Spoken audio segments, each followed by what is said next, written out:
Alright, welcome back guys, or welcome to your first time here. I'm Vision here with Blind Entertainment, bringing you guys another video.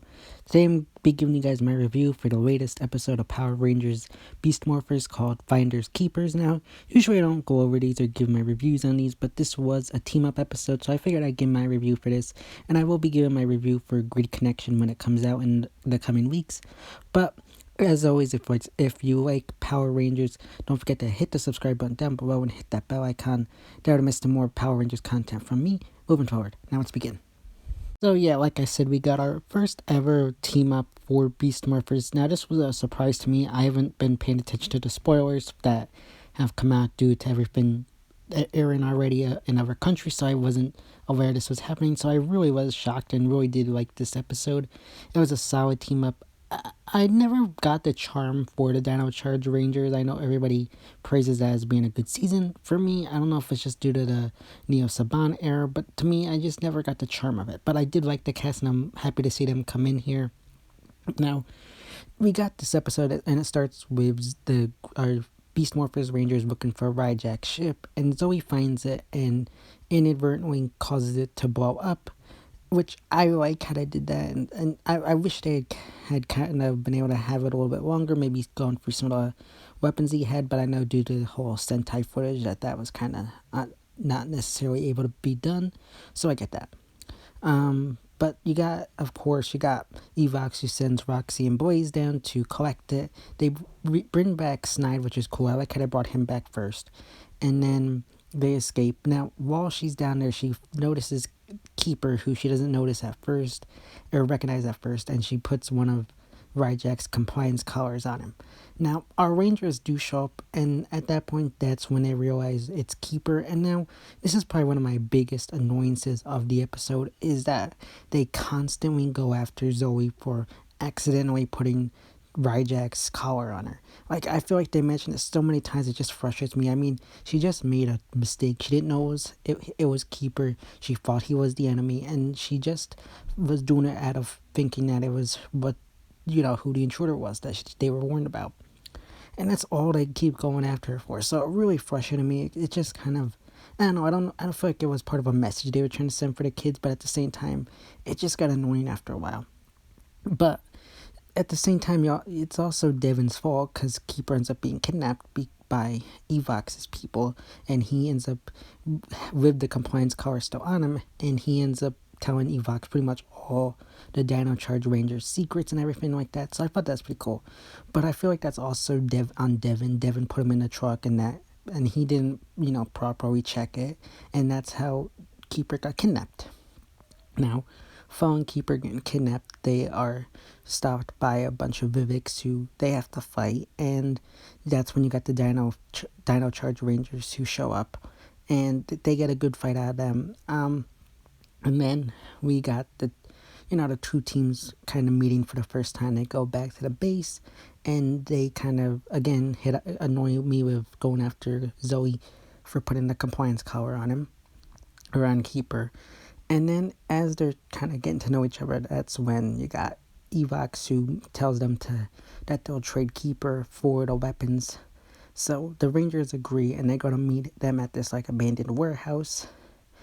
And you got Scrazzo, who shows up, takes the weapons, and then Snide ends up breaking their deal and fights off both teams of Rangers. However, this is a part in the episode that really also frustrated me, is that you got Evox, who sends in a Giga drone to make the Beast Morphers Rangers fight in the Megazord. Now, I feel like this is done for footage reasons. I don't watch Sentai, so I don't know, but I feel like this is done for footage reasons, because I would have liked to seen our group, or the Beast Morphers Rangers, team up with the Dino Charge Rangers to fight off Snide, and that would have been a cool thing. I did like that.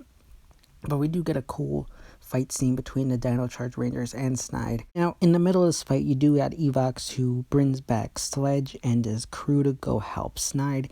And they arrive, and they pretty much beat up the Dino Charge Rangers. Like, they get creamed pretty much in this battle, which I liked. I like how they kind of got taken off guard. Originally, you had the Dino Charge Rangers who easily taken down Snide, but then the tables get turned on them quickly. However, before they can even take down The Rangers, of course, you got the Beast Morphers Rangers who show up and, scare them off, and they're able to escape. And pretty much Snide's crew returns to Evox's group. Now we get to the end of the episode, and pretty much, they got the ending. They thank each other and for all the help they've done, which I liked. That was a nice send off. Now, the one thing I didn't really like, and I get it again for the reasons the cast couldn't stay, is the whole thing regarding them leaving, and meanwhile, their enemies, Sledge and his crew, are still in their universe. It's like, well, we gotta go. Sorry about our villains now being there for you to take care of. It just kind of rubbed me the wrong way. I get why they had to do it, but it also kind of was like, I don't know, an annoyance. Now, another thing that frustrated me in this episode was Riley and Shelby. Now, of course, you can easily tell that they aren't there from the voice acting. And to me, I always say if you can't get the actors back, then just don't have them appear in the episode with different voices. It always, I don't know, takes me out of the emergence and just rubs me the wrong way. Now, I know for the upcoming Grid Connection, that's something you can't get away from. That one I'm probably going to give it a pass on to some extent, but at least here, it's just more like I would rather have them not be in the episode rather than them being here. At the same time, for the characters that were here, I also felt like the morphed voices seemed a little different to me, at least. Maybe it was just me, but the voices for the actual Rangers that did show up did sound different while they were morphed. But overall, I that's not like a big thing. I was more upset in regards to Shelby and Riley compared to them.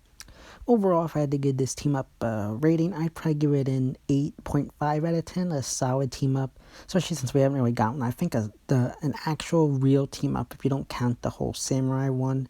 And if you don't, and I'm not talking about like anniversary episodes, I don't think we got a true team up since SPD. I think that's what I've seen that people saying.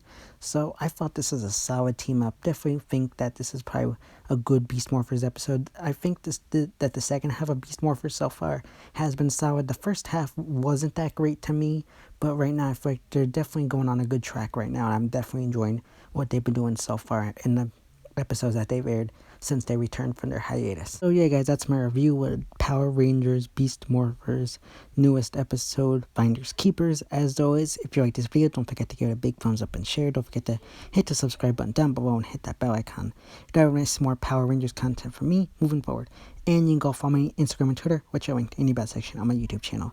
As always, it's been Vision here with Blind Entertainment, and I'll see you next time.